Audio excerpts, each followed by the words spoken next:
No one just wakes up, posts a mysterious quote about fake genuine people, and expects the internet to ignore it, especially when their life is already surrounded by public drama, comparisons, and quiet online tension. But that's exactly what Claressa Shields did. She calmly said, "I really dislike fake genuine people."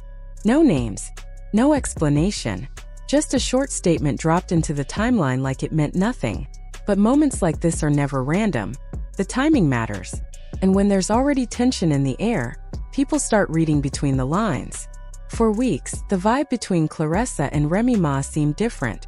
It used to be more obvious, little jabs, bold energy, subtle competition. Then suddenly everything got quiet. The shade wasn't as clear. The back and forth slowed down. The public friction faded. When things shift from loud to silent, it usually means something happened. Maybe it was handled privately. Maybe it was strategic. Or maybe the emotions didn't disappear, they just changed form. So when she posted that message about not tolerating fake behavior, it didn't feel random. It felt intentional. Not peaceful. Not motivational. It sounded like someone speaking about authenticity, about people wearing masks. And in situations like this, silence can speak louder than any argument ever could. I don't know what happened. Well, yeah, I do. I had got a phone call. This is up the sound, so that's what happened. The heck? I don't know what the hell.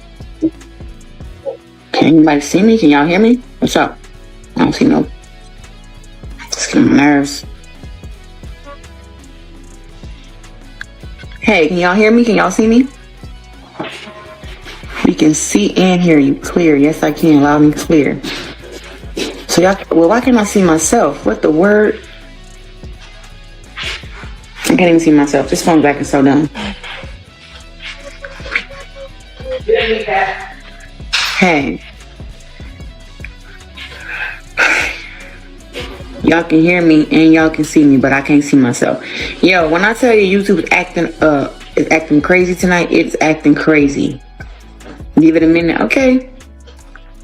I'm just reading the comments because I can't see nothing. I can hear you. I see your tattoo.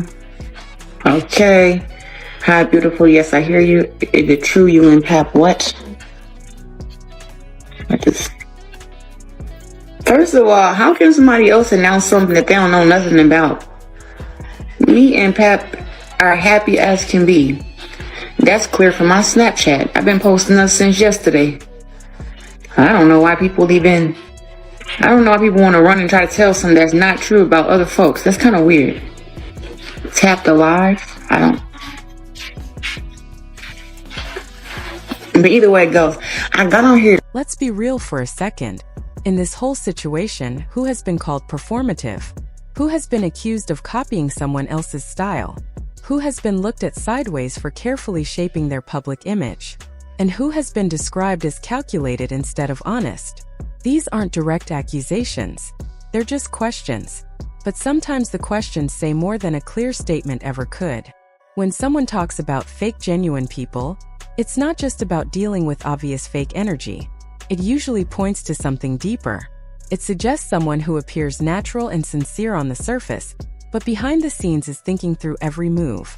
It hints at someone who looks effortless and innocent, yet may be very intentional. In public rivalries, that kind of message can hit hard. Then there's Papoose. Throughout all of this, his silence has stood out the most. He hasn't gone online to defend himself. He hasn't thrown subtle shade. He hasn't released statements or fueled the drama. He stayed calm and steady. But in a situation involving strong personalities, being quiet isn't always weakness. Sometimes it's control. Silence leaves room for interpretation. It allows people to guess, assume, and project their own ideas. There's also a psychological side to this. When someone feels fully secure, they usually don't feel the need to post about fake people. They simply step back and focus on their own life. But when something bothers you, even just a little, it can slip out in indirect ways. Not through calling someone out by name, but through subtle messages. That's why the post feels heavy. If everything was truly fine behind closed doors, would it even exist? Maybe it's not about one specific person. Maybe it's about how the public has framed the story. About comparisons, labels, and online chatter. Either way, one thing is clear. There are real emotions underneath it all. Goes back to one undeniable truth. Something is being felt. Clock showing me how many fans have bought tickets, right?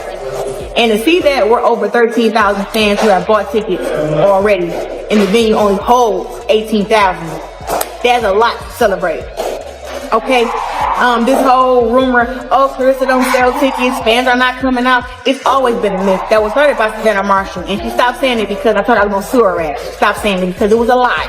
I've always sold out big events. I always had thousands of fans coming to see me fight.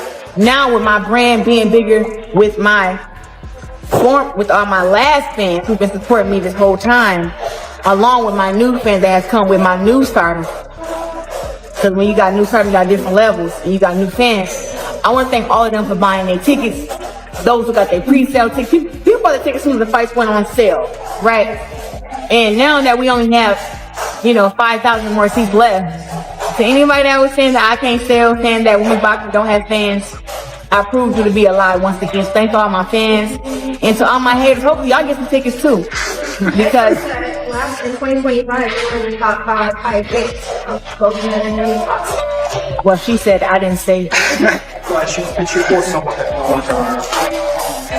So therefore, I'm selling tickets just like the men selling tickets, and I'm just really excited that I can do that, and that my brand is big enough, that I'm liked enough. Now let's focus on Claressa Shields and where she stands right now.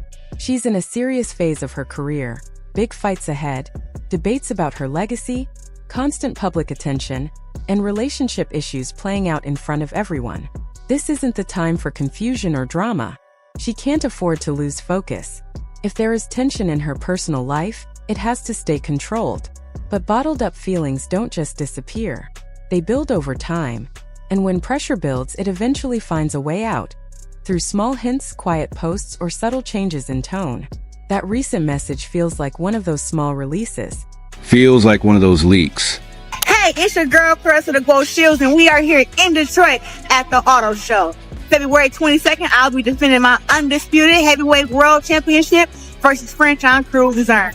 Get your tickets on Ticketmaster and meet me at LCA February 22nd. Now let's bring Papoose back into focus. If he's the one keeping things steady behind closed doors, encouraging calm, pushing for balance, then the quiet we're seeing in public makes sense. There's less open conflict and more restraint. But holding things in isn't the same as solving them. It's a tactic, not a final answer. And tactics don't last forever. Public rivalries usually follow a pattern. First comes the emotional reaction. Then people start protecting their pride. After that, they work on controlling how they look to the world.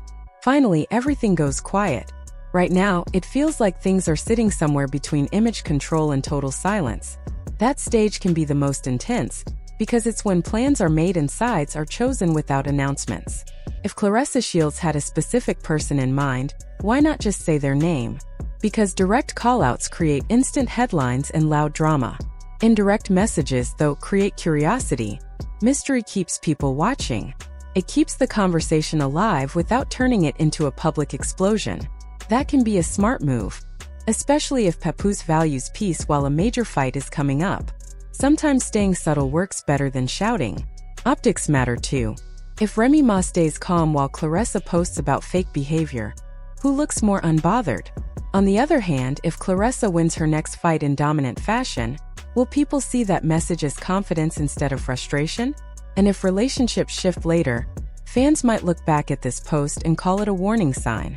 Social media has a funny way of turning small hints into, "I saw it coming" moments. There's also a personal angle. When someone says, "You don't have to be fake with me," it sounds intimate. It suggests closeness.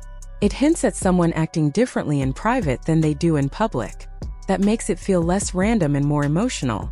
In the end, nobody is making firm claims. It's about noticing patterns.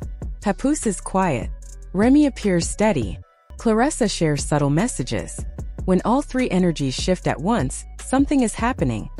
Even if we don't see the full picture yet. Quiet doesn't always mean everything is fine. Sometimes it means preparation.